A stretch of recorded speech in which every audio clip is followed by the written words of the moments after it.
Redline. Yes. Yeah, right yes. here. Yes. Yes. Couple of months to a year. Yes. Waiting on it. Yes. What are your feelings right now? I'm excited. I'm nervous. We've been working on it 3 years now. Like, had the concept 2019. Derrick hit me up. He had heard about me from somebody else that I worked with prior. And I just, we was both talking about doing film and like, just leaving like a mark in film and just like really going full throttle with it. Cause I've been doing like shorts and stuff prior to that. But yeah, like, and then we just got on it. We started the process 2020. Took us 3 years to finish it. We finished it. We're here. I'm excited for people to see it. I'm proud of the work. First feature film I did. So yeah, I'm excited. What did you see in Dallas' vision to bring Redline to the main front? I seen the storytelling. I seen that it was something that wasn't the ordinary Baltimore City film. I seen that it was something that was science fiction, something that had a message, especially during the whole COVID situation, COVID scare. That message was very strong, and it really cut through. So that gave me the understanding of saying, okay, let's push this first. Let's tap into society and what's going on today in society with this film. And I felt like that was the best thing to do, because there was a lot of tragedy during COVID. There was a lot of people that lost family, lost loved ones. God bless, I lost my grandmother from COVID. So it's like, I felt like this was the perfect film to do, to kind of tell a story within the story that was going on at the time in society.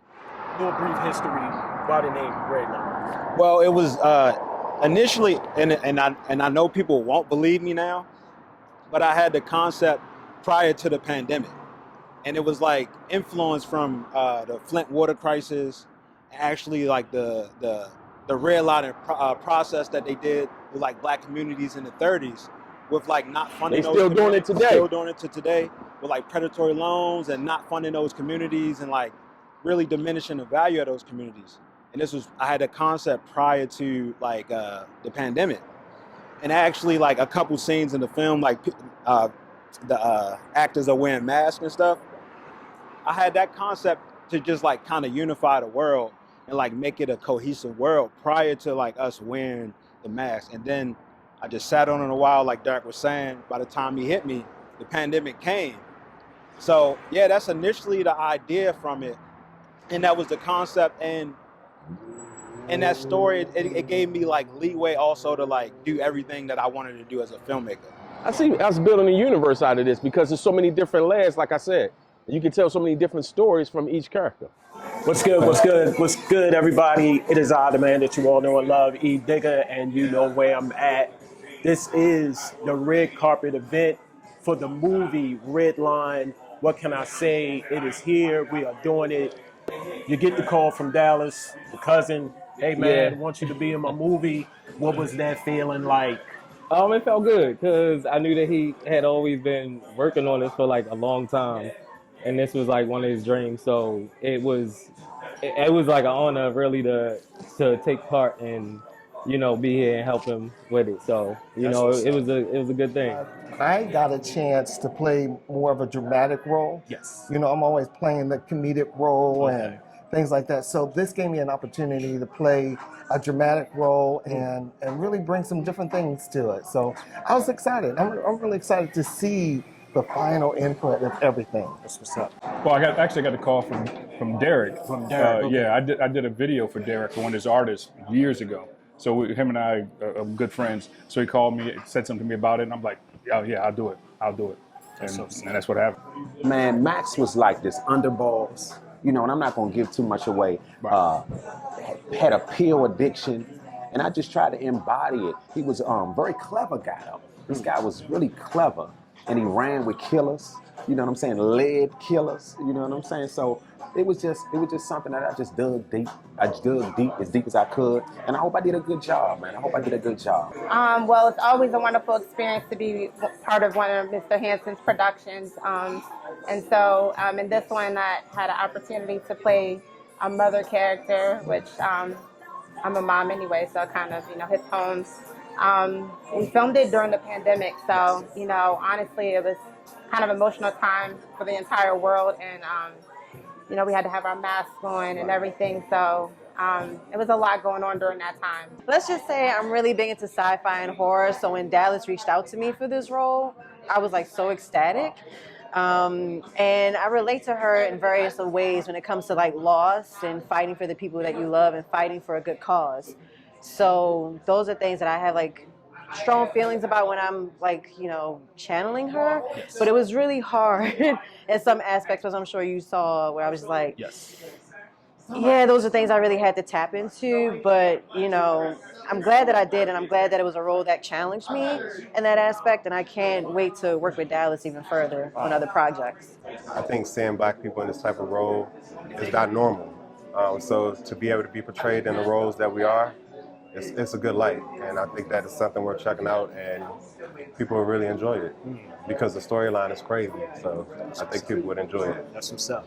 Cleo is fun. I honestly feel like Cleo is one of my favorite characters to play too. Just, she don't play. She's very serious. She's means business. Right. And just to put a little tidbit out there, we don't know, but maybe she might get more of a story. Let's speak that into the universe, because I would love to see that. You know, some backstory. Yes. Yeah. It was a great experience. I don't know what else to say. You the man, Dallas. Everybody, big round of applause.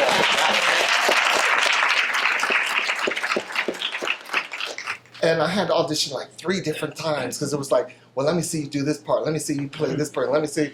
So he finally gave me the part as James, and you know, I'm always playing. I was telling them earlier, I always play the comedian, and I'm always playing.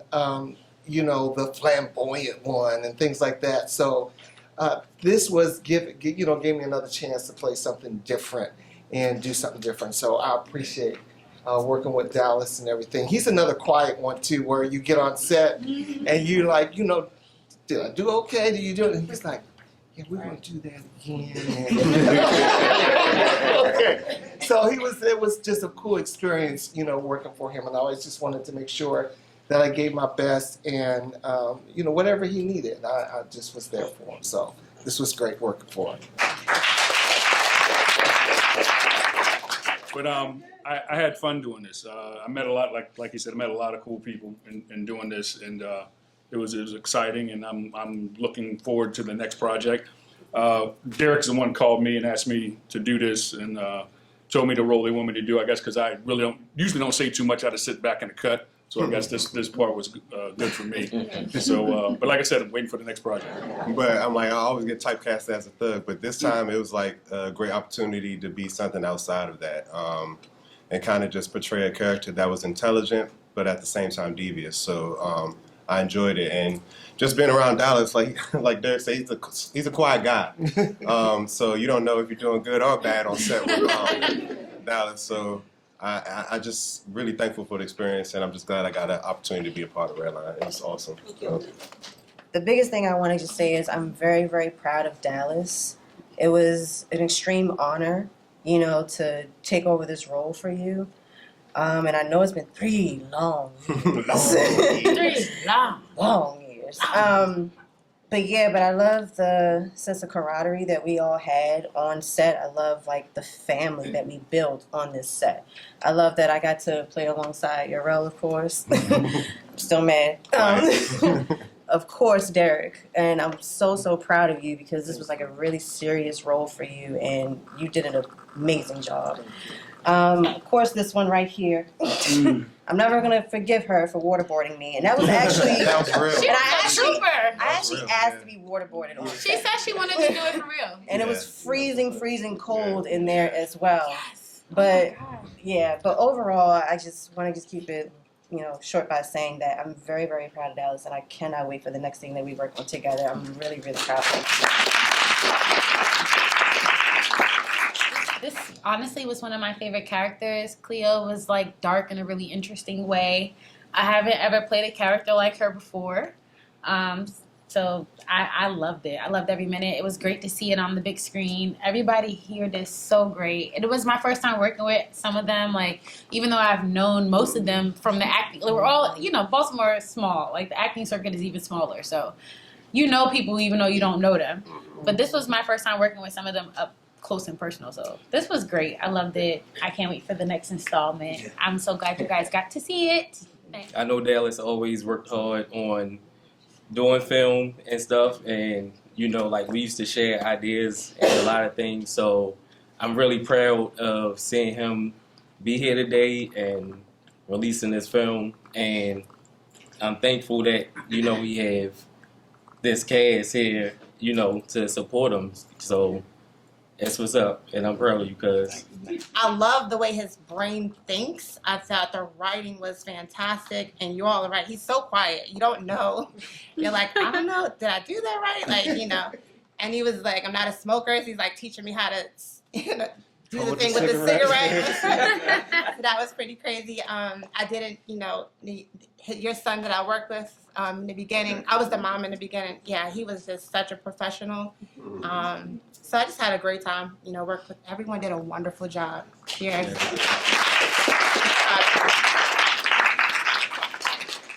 Yeah, and again, I'm Dallas Hanson, writer director of Redline. Woo! This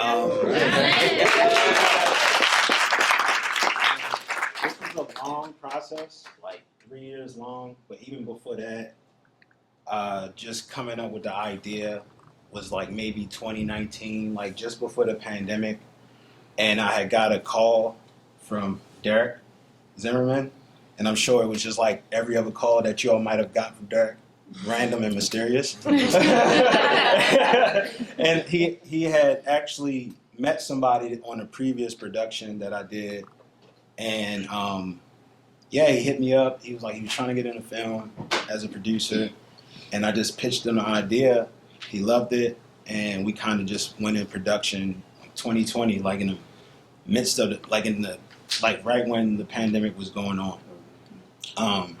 It was tough. It was like literally everything that could have went wrong in the first couple weeks went wrong. We lost both our lead actors. You know, life was life, and at that time, so like they had to do what they had to do. Victoria stepped in perfectly as Sin, and Angelo as well. He stepped in perfectly as Darius. He stepped in perfectly as Darius, and yeah, it was a tough journey, but it was well worth it. I enjoyed seeing the work on the screen. This was a bit different for me because I was just used to doing things with friends and family and just putting it on YouTube, like little shorts. Like 95% of the people I didn't know. I knew Brian, I knew Tark, I knew Rick. That was it. I didn't know Pierre. And like Victoria said, we began to build like a family atmosphere on set. And we all like kind of got close. Me and Pierre, you know, like again, I didn't know Pierre. Like he kind of started adapting and like understanding my style a bit more. And yeah, I always try to do things differently and just bring different stories, like diverse stories within like the Black voice. Like the biggest compliments was from the actors that said that they never got to play a role like this. So I'm happy to provide that. I want to continue to provide that type of like that level of diversity within the like Black films and Black cinema. Yeah, and hopefully we can, you know, continue and on to the next project. And we will be streaming next month. We will put out the information once it's time, but it will be streaming next month.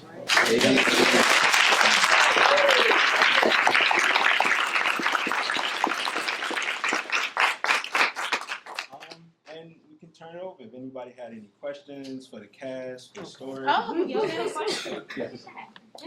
Hi, my name is Michelle, and I'm here to support the cast. Hey, Michelle. Especially, you know, my 4 homies up there. They know who they are. But my question is, are we going to be able to see maybe part 2, who like the big boss is? Because he was a mystery. Yes. I never showed him. Yeah, so it will, I'm like still coming up with the story behind that. Like the woman, again, like all of this is rooted in like Black history. So like my inspiration was the Flint water crisis and redlining, like the practice of not funding Black areas and like you know, making those areas a poor living condition. So you see a little bit of that within this, and like also gentrification. You see the family being uprooted. So it's like rooted in real issues. It's just like a different approach. So like the woman at the end in the chair, she was inspired by Henrietta Lacks. And you know, Henrietta Lacks, they used her cells to like produce some of the most advanced medicines, you know. So that's why she was called Lady Pearl, because Henrietta Lacks, when she had cancer, it paralyzed, like it looked like pearls inside of her chest when they did an autopsy. So that was like kind of a nod to Henrietta Lacks as well. So we might pick up on her story. We might do Cleo. Like, it's so many options. Like, we can go with it. So yeah, just gotta be as patient as you can. Might, you never know. Question. What's the biggest lesson that you learned from this whole production? The biggest lesson I learned, just how to be a better director. This is the biggest thing I've done. Prior to that, it was like 17-minute shorts, you know, our shorts that we did back in the day, 3 minutes, 5 minutes. This is the biggest thing, and like the scope of it for like the independent film was really big. So like I learned like just techniques and just my style, really. Like shooting it for 3 years, it was like film school for me. Like you can see on screen us getting better. Like as time went on, like the camera work, the directing, like the actors would take a year in between like shooting scenes, and like I'll address the elephant in the room. Yes, he had magic grow his fro.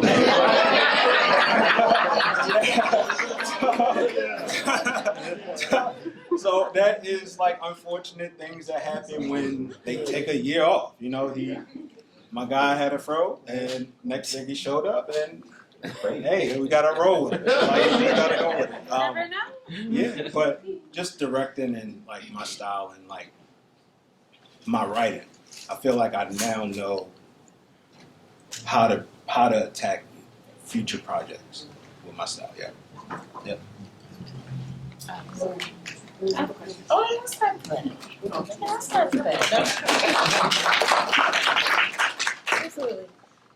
So the gentleman before we started said that it would be like the best cinematography you've seen. That's right. Oh, I'm Isla. Hi, everybody. Hi, Isla. How y'all doing? Everything. But he did say it was the best cinematography that we would see by far, and it's not a question; it's a comment. I would have to agree with him. The intention in the shots, the intent in the shots, really brought the story to the big screen. So it's not a question; it's a comment. I appreciate it. Great cinematography.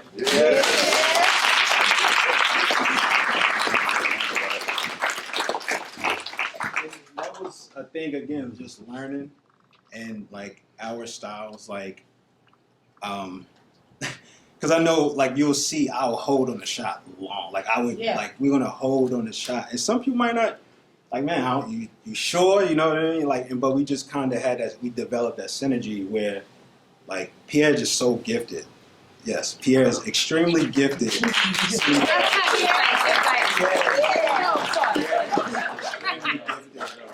was able to translate what I wanted into the camera. He was perfect. He was the perfect cinematographer for this film. I wouldn't have wanted to work with anybody else. Doesn't matter. It's whoever. Like, but yeah, Pierre was perfect. So yes, thank you for that. And that was. I have a question for Victoria. Were they real tears? Yes. Where did the emotion come from? How did you channel? She's been doing this for years. I worked with her in a play in 2018.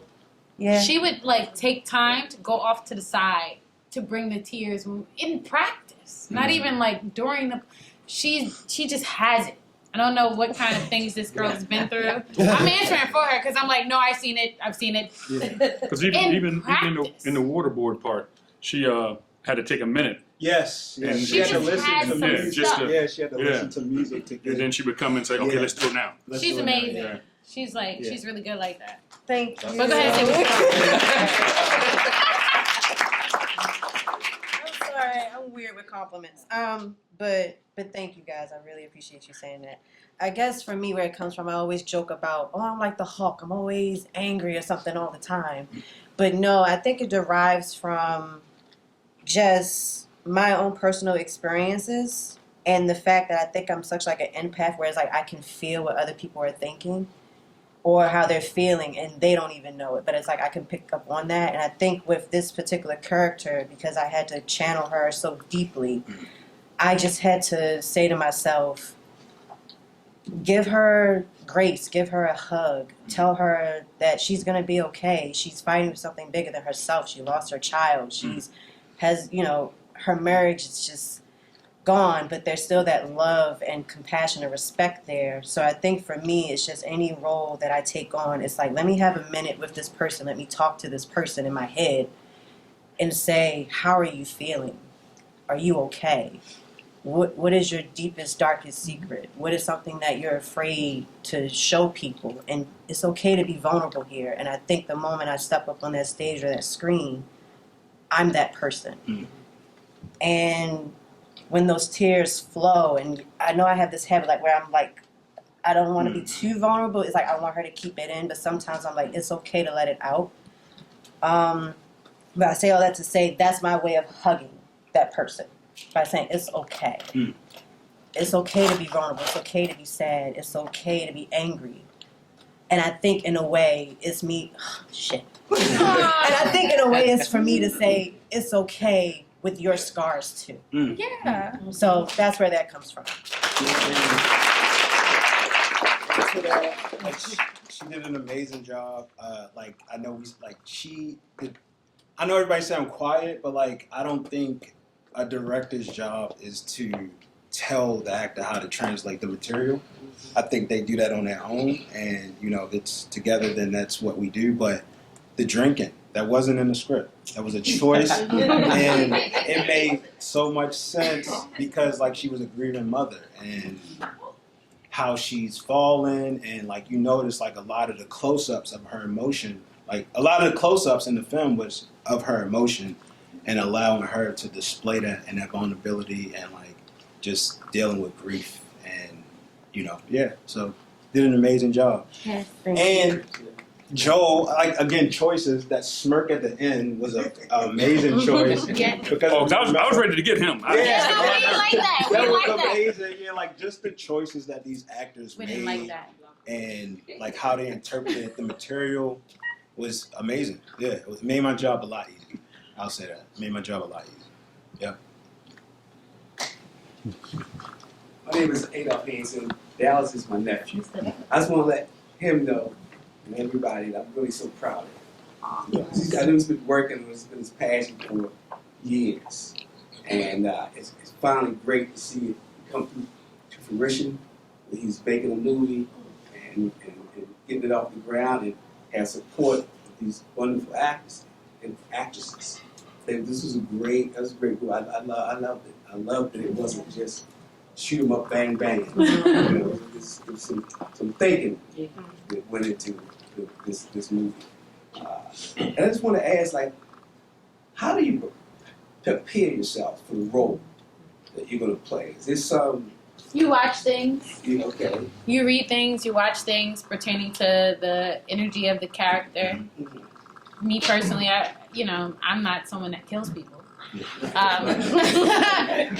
But you watch enough assassin movies, and you start to pick up some traits, and you start to pick up some mannerisms, and you read the script and you compare it to what you're seeing, and you kind of find a way to mend the pieces together. I assume that works for everyone, but basically you just do research and you're trying to find pieces of things that you connect to in the realm of what you have to portray. And not just that, I'd say like personal things as well. Like everyone says they come to me because I'm like a diary. And I think that's the biggest compliment, because it's like friends or family seeing like their pain, knowing things that they went through. It's like I channel that in a sense. And I have an uncle that I don't really talk about, but he suffers, he's an alcoholic. And I've seen him when he hit rock bottom, and it's not a pretty sight. So I think the conscious decision to say, okay, like having her drink all the time to cope was a choice, and having to delve into like seeing that happen to say, hey, whether it's a drug, whether it's drinking or what have you, how can I cope with this thing that happened to me? So yeah, basically what she said, like you can do research and everything, but I think the most beautiful thing is just channeling personal things that you've witnessed too. I would also add that I think everyone can agree we were also actually going through a pandemic. Yep. That too. So yeah, just pull from that. I mean, we had masks on, and we really had to wear masks in the real world. Well, I just wanted to let me finish up real quick and just say, y'all did an amazing job. Keep up the good work. I'm looking for future productions from you in Dallas. You know, I guess I just love this. I kind of getting tired of it. You don't see young black people doing the pot. They don't portray that a lot. And this right here, you know, we've got a diversity of ages, but I just want to, you know, tip my hat to you guys, especially the young ones. You know, it's making it happen. Thank you so much. It's never without difficulty, so we appreciate it. You know, we really appreciate it. So, you said you came up with the idea before the pandemic happened. When the pandemic actually happened, did that like kind of scare you or make you second guess when I go through this? Knowing like everything shutting down and having like changing up your story, I guess, the storyline, like where everyone has to wear a mask now and we can't shoot over here because of the pandemic, or was it like still smooth sailing? No, it was not smooth sailing. It made me adjust the story a bit because it was a real thing. So it's like nothing that I can portray can rival what was actually happening. So if you see some in the beginning, they were wearing masks. That was in the early on in the script, but I'm just like, it's real and it's going to come off.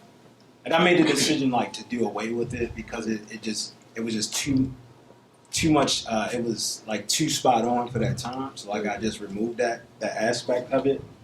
But yeah, it just informed like the direction I would want to go in a lot. And like again, like the film is essentially like my commentary for that time, like just how confused we all are, like how information was like you see, like as you see it go on, you see her news report is like contradictory to what was actually happening. So it was just like, yeah, that was just it informed me to go in a different direction than I probably would have before it happened. Yeah. Thank y'all. Yeah.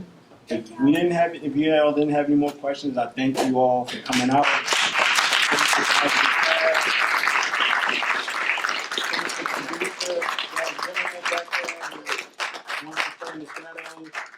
Thank you, Tristan. Tristan, our sound guy, was amazing.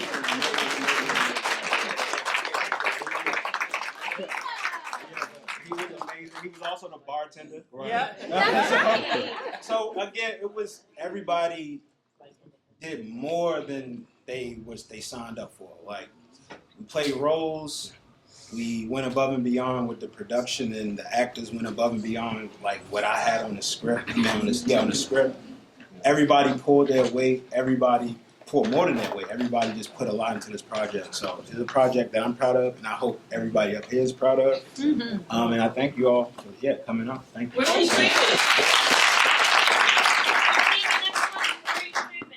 We haven't decided yet. Okay. Still in the talks. I can't. Okay. You said something about Amazon. Maybe. We're still in the talks. Not yet. But yeah, we will announce it. Yeah, when it's ready to go. Yeah. But yeah, thank you all. Thank you. Thank you.